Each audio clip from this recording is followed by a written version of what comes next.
Welcome back to the 2 Months Podcast presented by Sheena Boychuk Real Estate. I'm your host, Joshua Marshall.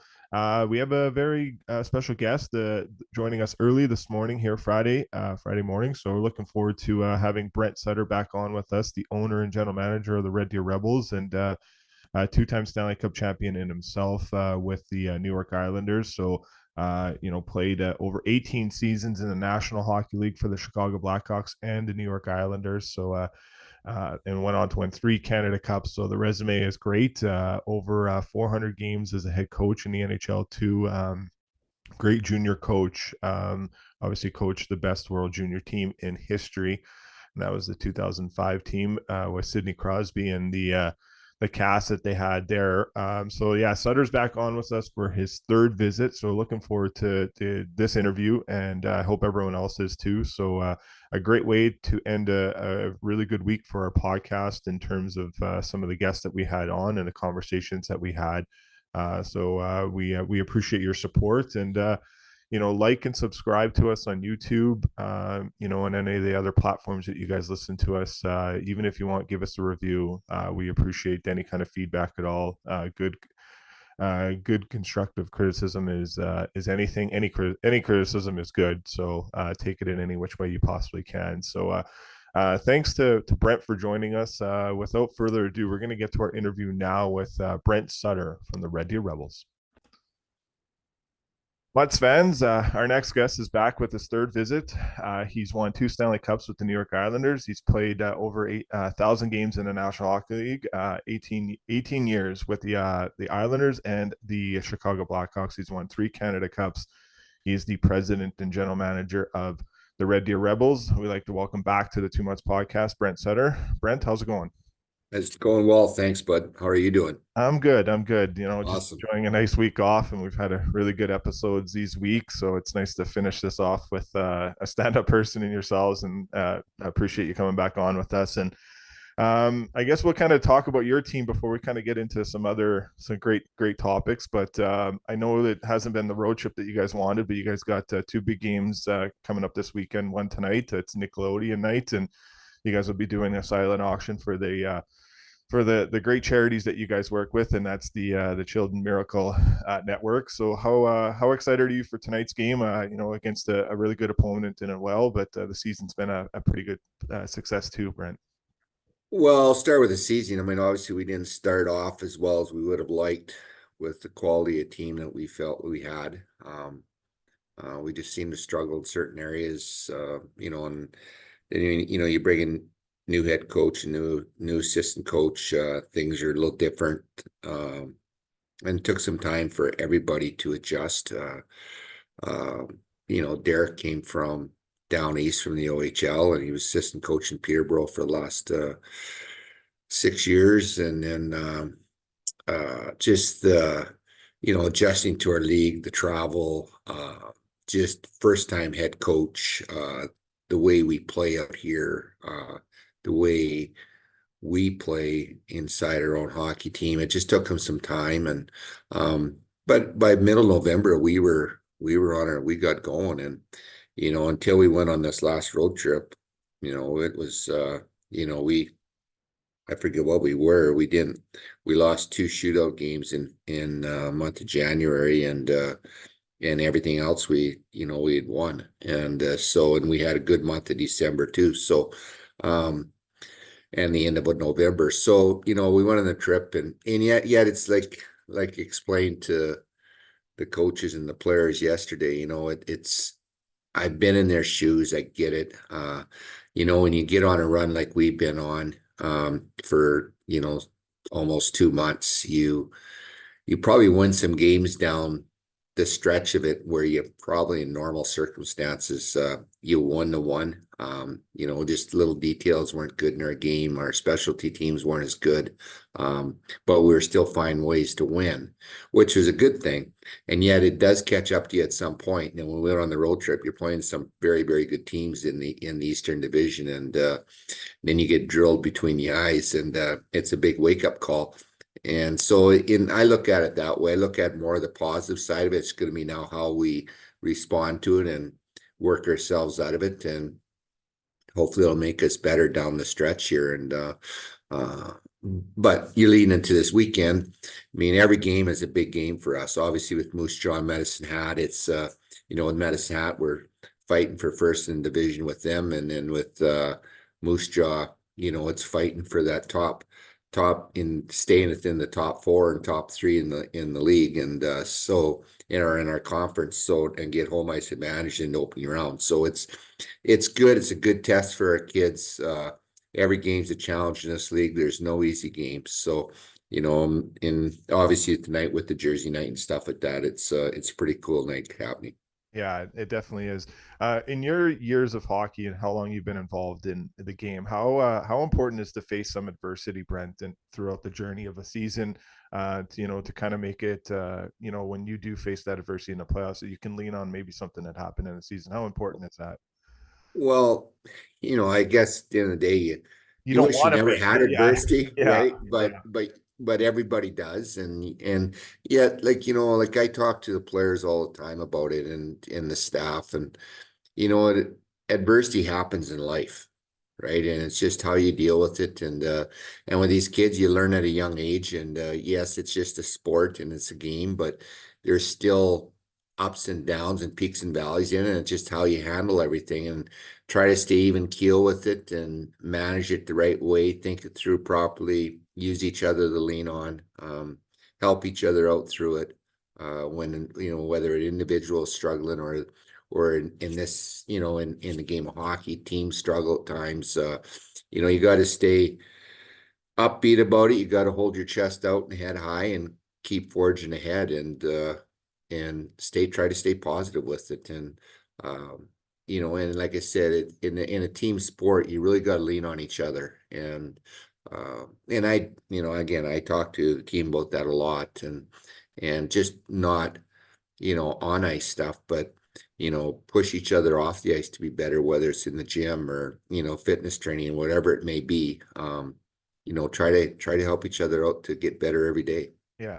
Where are you at with the game right now, Brent, on, the skill and the development side? We're just seeing, this game getting so much better with skills and plays like that, and still having the appetite for the guys that are like the Kobe Armstrongs, the Colin Fraziers, how, and obviously seeing a guy like Brandon Hay go through the Yeah. rigors and then turning into a great pro. How where are you at with the game in the junior level and now transitioning over to the pro level too? Well, the game has certainly changed in the last even half a dozen years. You could look back, 10, 12, 15 years ago, the game was played a little bit different, but you adjust and you adapt to it. It's funny when I was coaching in the NHL back from 2007 to 2012, at that point in time, the game was changing and it was getting faster uh, and players were bigger but faster and more skilled and the guys that were a little bit older they were having a harder time adjusting to that and adapting to that um you make adjustments and something we stress here, we definitely want to be a quick team, have as much skill as you can on it, but you still need to have the other ingredients too, and character to go with that, and guys that really care and good teammates and everything else involved. And so it's changed, but there's certainly a lot more skill. The game is quick in today's game, and a lot of it has to do with the game changed a lot when they took the red line out. Yeah. um that made a big difference in the game. Transition games and everything like that changed and created more speed, and but at the end of the day, it's still, you got to have that inside you to want to push through things, right? And because it is a competitive environment when you get into a game, you're playing against an opposition that wants the same thing you want. So it's the ones that want a little bit more. And I think Nazem Kadri said it best, and it's crazy a saying, but it's so true. When he talked about the Flames that night when they beat Boston, that Yeah. you can be a bunch of hyenas and they can take down a lion, Yeah. and yet you still need a little bit of you know, hockey sense in it. You need skill in it. And but if you work well together as a group, it's like our team. Like I tell our players that there might be teams out there, especially with the trades that were made at the trading deadline that are leading up to it, that they might be a little more highly in, they might have that high end skill, but it's going to be your will and want that's got to get you through those times. And there's a lot of times that teams will persevere in those situations. So, we just got to stay on track here. Yeah, and you have a great leader in Cayuchez. Can you talk about kind of the leadership skills that he has? Obviously filling in for a great player in Jaden Grube last year, and obviously Grube doing a great job with the Bakersfield Condors this year. But talk about Uchez and what he brings into your team every night and having the season he's having right now. Well, it's just not the on ice, it's the off ice, the way he's been with, in the community. He's willing to do whatever needs to be done. And he's he's just a player that, obviously learned from the past, and yet he's grown up a lot. He puts it on his shoulders. He wants to be held accountable. He holds his teammates accountable, and doing everything right. And again, he's learned from the past, and it's made him a better person. And he's been, like I said at the start of the year, our team ticks off him, Yeah, right? And because he is just one of those players that and a person, the way he's grown up and matured, that guys do lean on. And until you're in the environment and see it, it's pretty remarkable how far he's come in the last 3 years. And that's a credit to him, but it's also a credit to the organization and everybody involved in helping him. And he's been a very, very, I guess, as far as leadership is concerned, at a high standard, and it's been outstanding to see. yeah, and you've been around a lot of them for sure, and obviously wore that captaincy throughout your career too. You got a good pairing in Carmichael and Lindgren. Can you talk about what those two guys? I know it's a whole team effort, but the chemistry that they've had as of late and throughout the year, and obviously we talked about Lindgren last time we had you on, and him being drafted, but that pair seems to be pretty good, and you got a tall defenseman on the back end too with good reach. Well, it's like all players, they go up peaks and valleys throughout a year, and coaching staff try to get the most out of every individual. And we've changed our pairings up a little bit on the team throughout the year. The only probably steady pair has been Weir and Fabrizi. Yeah. And yet there's nights where they've struggled too. So, but we expect a lot from our defense because it is an older defense. We expect them to play the game the right way. And as you get older, there becomes more accountability put on you. And we expect a lot from those guys, and rightly so, because they're all guys been in the league for 3, 4, 5 years. So it's a good D. Pairings can fluctuate a little bit from time to time, just the way guys are feeling or playing or whatever. It's got to be a feel that the staff has. And right now, with Lindgren and Carmichael together, it gives us a pretty sound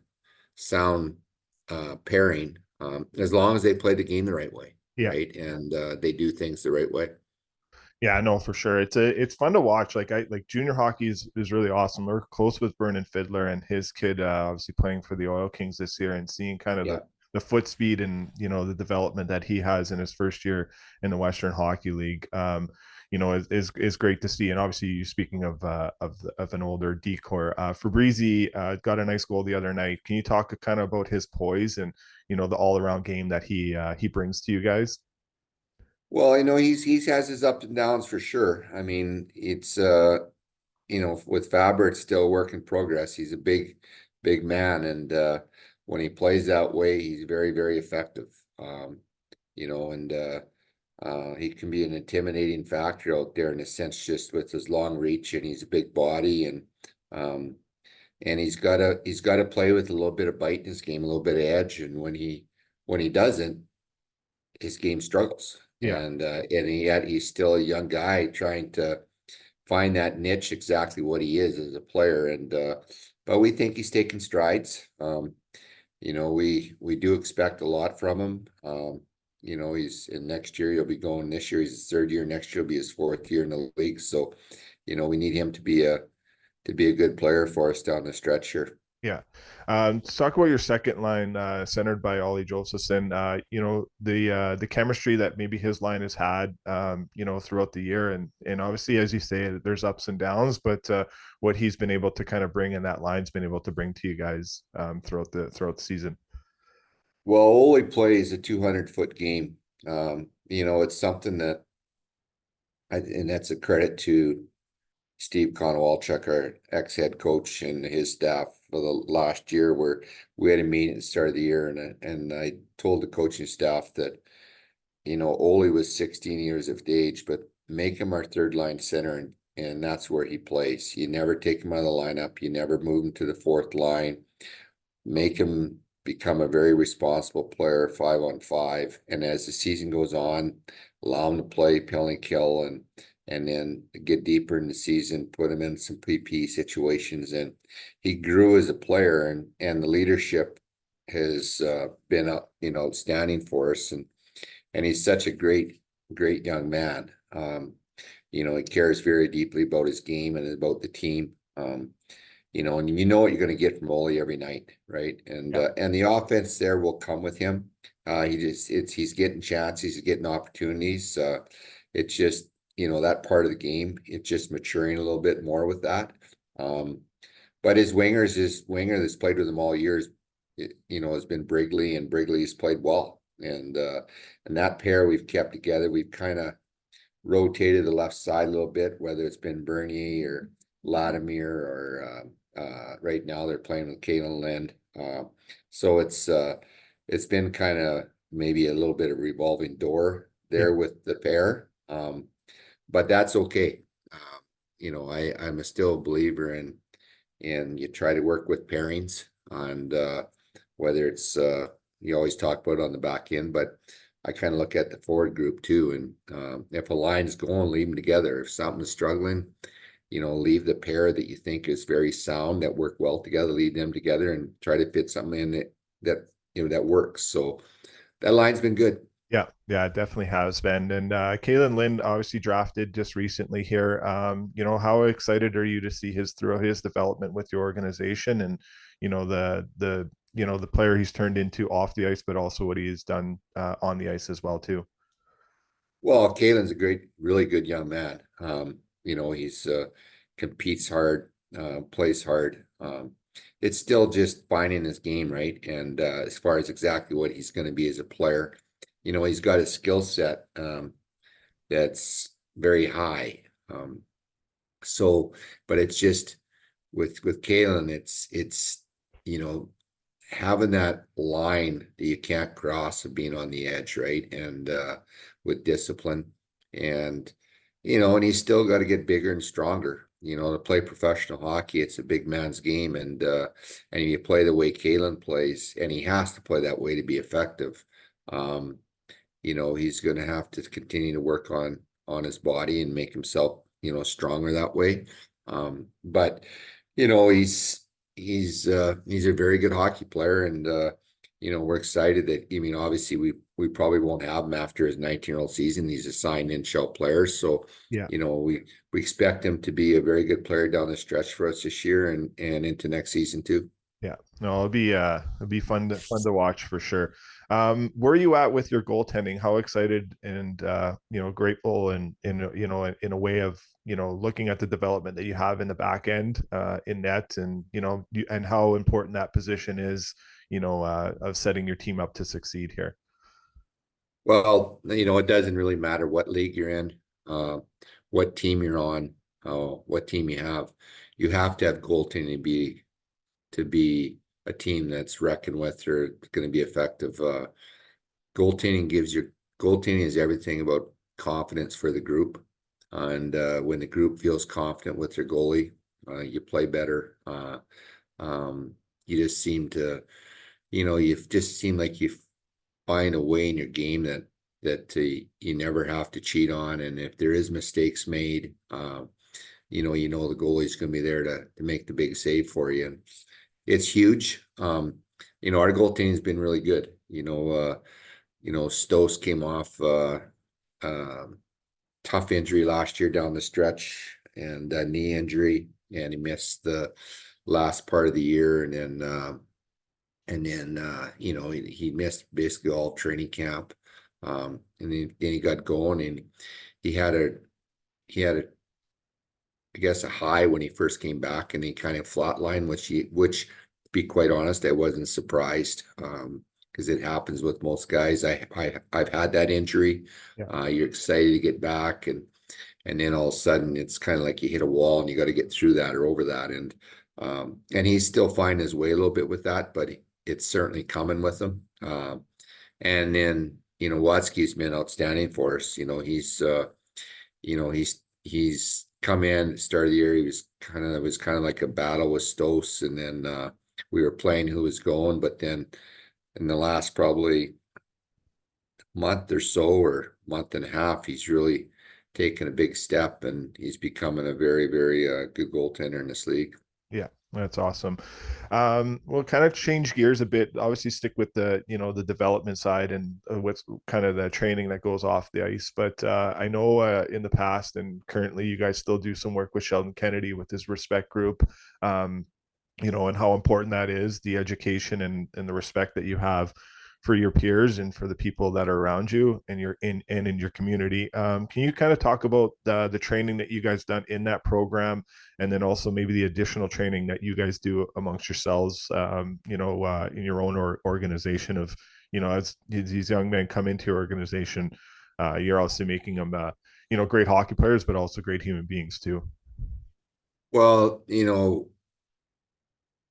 respect in sport is, and that's kind of what the model we use. And it involves a lot of different things. But it's something that you got to continue to stay on. It's something that, that it's got to be ingrained in these players.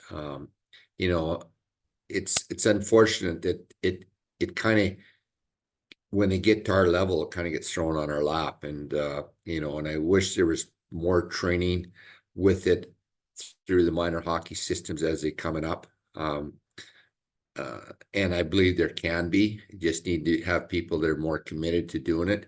Um, and yet, you're dealing with kids that might be, 8, 9, 10 years of age, but again, it's really important for our society, Yeah. right? And in general. So so we do have a lot of different programs that we run. We have worked with Sheldon in the past, and we continue to do so. There's so many different programs that fall under the respect and sport side of it, and we try to nail every one of them.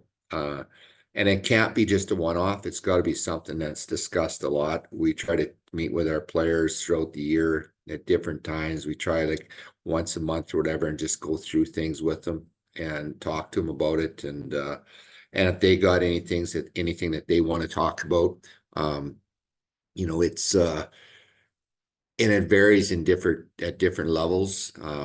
But I tell you what, it's been really good for these players, and we address it right at training camp, when all the players and parents are here. We'll have 100 and some people we'll do just a talk on it and a video session with them and stuff like that, and go through it all. So everyone knows when they come to the Rebels, this is what it's about, and this is how it is, and this is what we do in the Western Hockey League, and the way it has to be done. And then we follow up on it throughout the year. And so and you stay on top of it, and you'll talk to the kids about it before they go home, and in the summer too, because it's important to the summers that they don't go sideways and get off track with the different things that's discussed. Yeah. In those workshops that you guys do, because I can attest to the kind of the ones that I put on through my work. There's always sometimes people aren't as open to talk in an open setting, but do you find in those workshops maybe something a little bit after where the relationship and the friendship and is built a little bit bigger? Maybe if someone comes to you, you know in a private setting, obviously what they say in private is private, but because what I found in the situation I'm in, Brent, in construction, is standing in front of a lunchroom of 300-400 workers, kind of talking about respect in the workplace, and that several times when I open myself up to be vulnerable of what I've went through in my life, it does give you a sense to kind of, for someone to come to you, not in that open setting but in a private setting. But how for you, how important is that, if you've seen that? You don't have to name names, obviously, but the importance of just building that relationship longer, because I feel in these workshops, it's just not a one off kind of thing. You guys are No. obviously doing them throughout the year, and those relationships are built for a lifetime in a way too, where you're going to have these young men be friends forever. And just something that's very special. Can I kind of touch on that a little bit, if you can? Well, you know what, and I'm a big believer that you win it, and you have to set a path and provide the leadership on that. And what we have found has been really important is let the players, after that's in place, then let the players take it and lead with it. Yeah. Right. And in a forum setting, once players talk, they're more at ease with each other talking about things. And and it's really good to have the players take the leadership on it, and whether it's your leadership group or maybe it might just be a group of players, and then let them lead the way in that.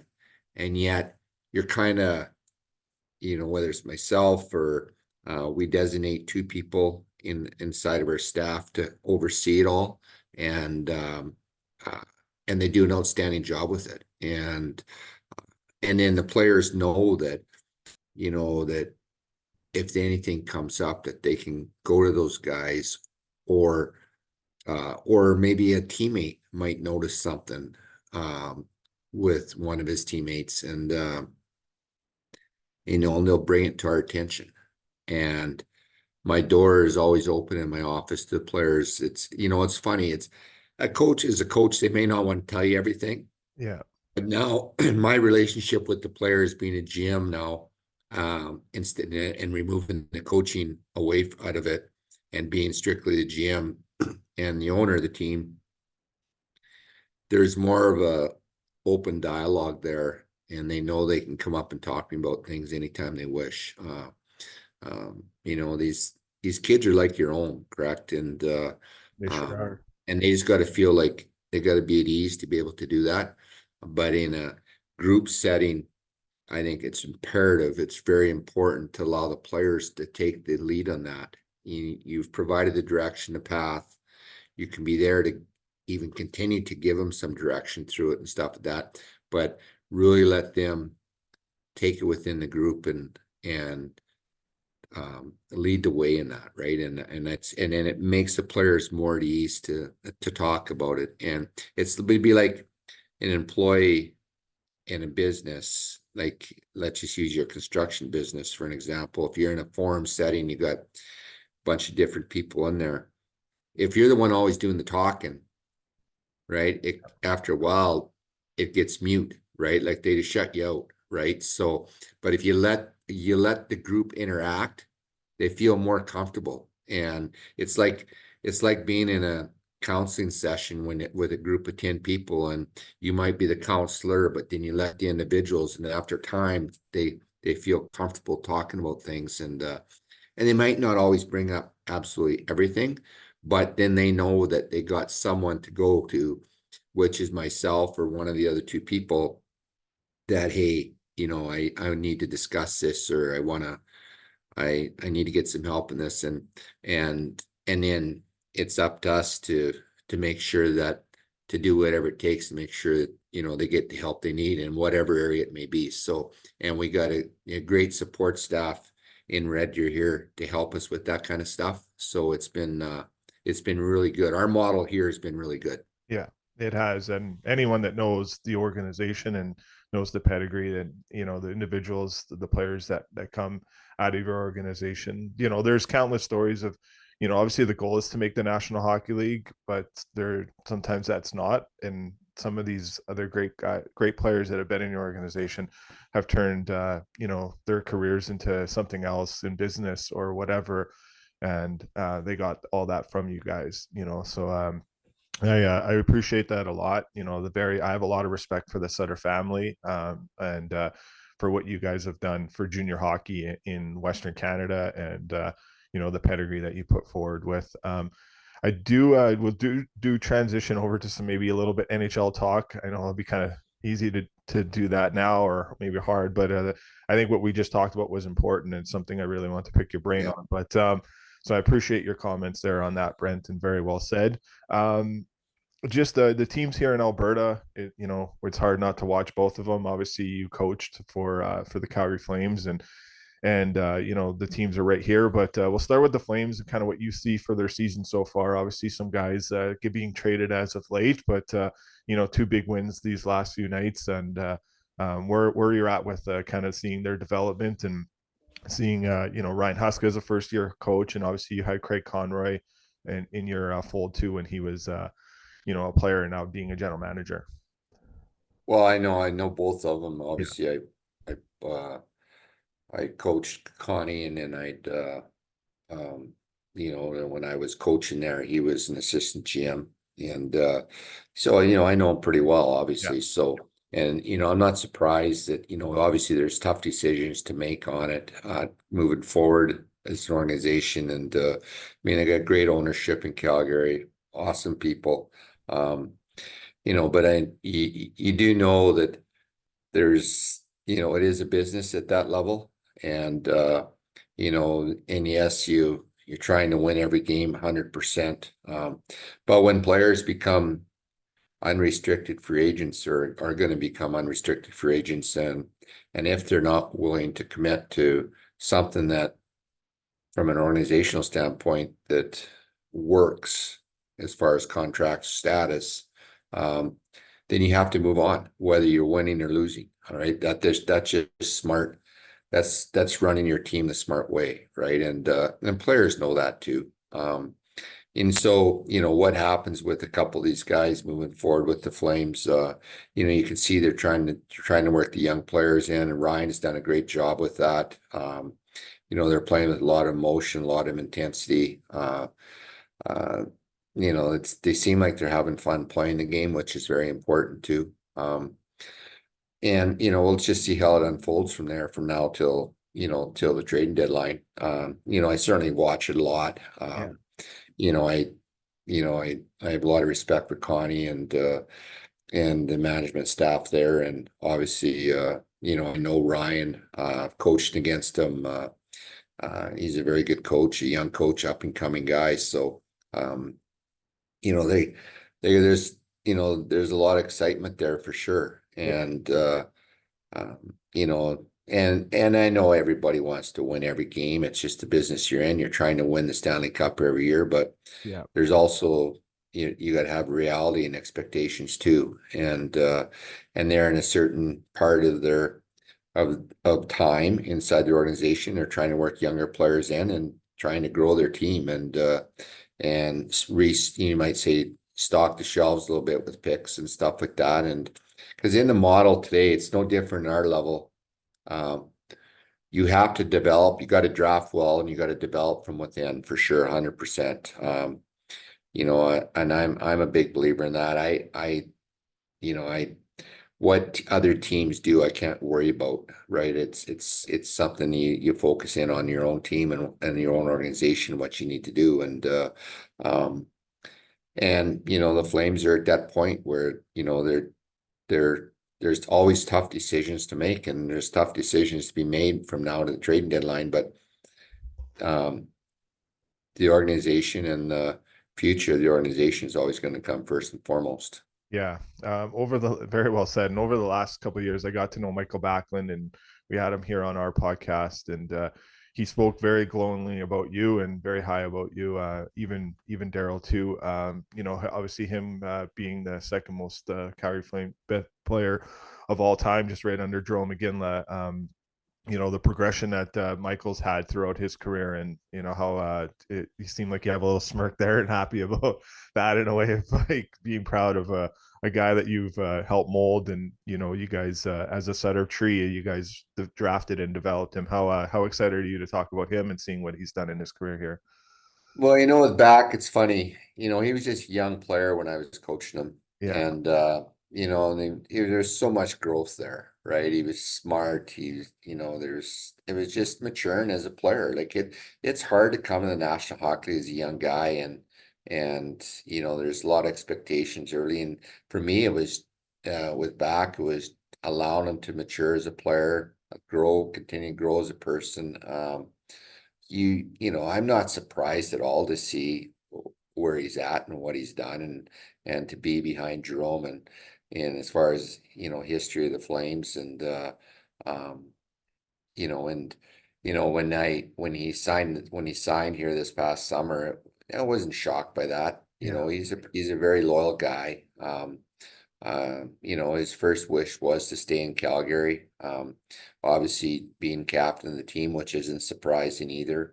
Um, but when I coached him, he was just a young guy trying to find his way, getting his feet wet through it. And he had some great leaders around him, some veteran players around him, and you just had to let him grow, right? And but at the same time, teach him the proper way how to play the game, develop him the right way. Um, you know, he was certainly going to outlast me there. yeah, So, so and so it's fun to see that, and see his game today and how he's playing. And he's a great 200-foot player, very smart, and his little details to the game are very good. And seeing him, is going through his relationship with his wife and everything, and as that grew and stuff like that, I think it's all pretty cool. So, and I'm obviously very happy for Michael. yeah. The Kling Clancy Award last year was pretty sweet to see too. Well deserved for him and his wife Phaedra. But we'll finish up on the Oilers here. Mooner, he's the guy that set this interview up a couple years ago to first get connected with you, and a great person he is. I do work with the Maple Leaf Athletic Club, and obviously he's an alumni there, so we do have that kind of bond. But what you saw the Oilers, obviously pretty impressive to have 16 straight wins in the National Hockey League at this juncture of the season, and at any time. But where they're at here, and and how excited it is to kind of watch like Connor and Leon and some of those other great guys over there too. It's pretty, it's pretty cool to see.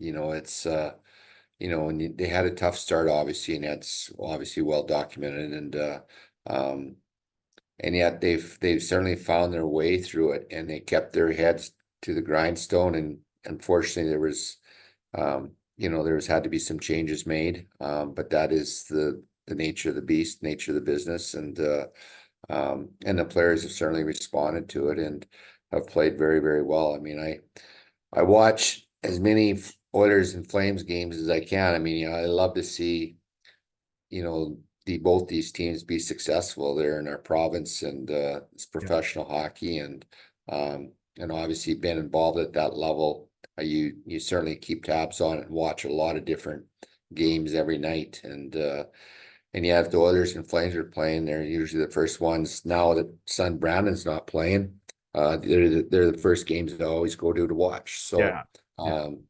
the Oilers say, listen, to get on a run like they had, it's pretty remarkable, right? And and you look how, there's a lot of hard work put into that. It just doesn't happen, right? And again, it's a very competitive, lot of parity in the National Hockey League, and to see them win 16 in a row like that, and they're not going away. Let's put it that way. Like yeah, when you have the quality of players they have, it's it was going to turn around. It was just when, and it certainly has. And I don't believe it'll affect them that they lose that seventh, game 17. I think they'll just carry right on and push right through. I mean, you see where they're at now. They're sitting third in their division. And they're not gonna go away. It's just gonna continue to grow and get better. That when you have the quality players they have, Makes a big and difference, right? it's huge, right? And Skinner's played very well for him. So I'm excited for the Oilers, and I know son Brandon went to their training camp this year and stuff there, and unfortunately he had a little bit of a setback that he had to, being coming from missing year and a half or 2 years, I guess 2 years of hockey with long COVID, and then it forced him to have to call it quits and retire from the game. But the Oilers, hey, listen, it's another first class organization too, great people there, and I'm excited for them for sure. And it's like two different ways of looking at this, right? The Flames are on one model and the Oilers are another, and both models are running along pretty good right now. So it's exciting. Yeah, it was. We were all pulling for. I was talking to Elliot Friedman when Brandon signed there. We were all pulling from, and it took a lot of courage for him even to get to where he got to, and that, Well, right? yeah, exactly. I think it's he worked hard to get back to that point. A lot of, until you're around someone personally that is experiencing that and going through that coming out of COVID, you really don't know, right? And him obviously being my son, and you see it, and you're right there a lot helping him through it, and it can really, it really puts things in perspective, right? And so I was very proud of him, to, as we all were, to see him get back to that level. And then, but it was just that every day thing, doing it day in, day, Yeah. it eventually, he started noticing little things coming back, and it wasn't worth it, right? At that point, he was, he needed to, you need to step away, right? And it's kind of similar to Jonathan Tay's situation, right? So Yeah. it's, yeah. Anyway, he's doing well, and he has a very young family, and he's got a lot of great things happening for him around in his life right now, and he needs to focus in on that. Yeah. Do you think, if you don't mind me asking, do you think he'll get involved with you guys, or kind of get back in a game and maybe a development role or something like that? If I don't know if you don't know I any don't better than know. that, but um, Yeah. people are cheering for him and would love to see him, because obviously you guys being involved in hockey is always a great thing. So Yeah, that's going to be his call. I yeah, mean, him and I've had mild discussions on it. But number one is his health, right. and his family, and that's first and foremost. And getting to that point is to where he's feeling good like a normal person would. That's first and foremost, and for him and his family, and all his loved ones around him. So, um, I don't know. It's gonna be his decision. Like I said, we've had brief discussions on it, and when if it's something he chooses to do and something he wants to do, he knows it's here for him if he wants it, and that's kind of where I'll leave it at. Nice. That's nice to hear. Brent, thanks for your time. Really appreciate it. It's definitely an honor, and very grateful and blessed to have these conversations with you. So I really appreciate it, and then all the best tonight and tomorrow night and the rest of the year, and good luck in the playoffs when that hits. And hopefully I'll be able to maybe finally meet you in person soon. But Yeah, I'll get out to Red Deer one of these yeah, days off. So, but thanks for everything you do, and thanks for everything you guys do in and out of hockey here. So all the best. yeah.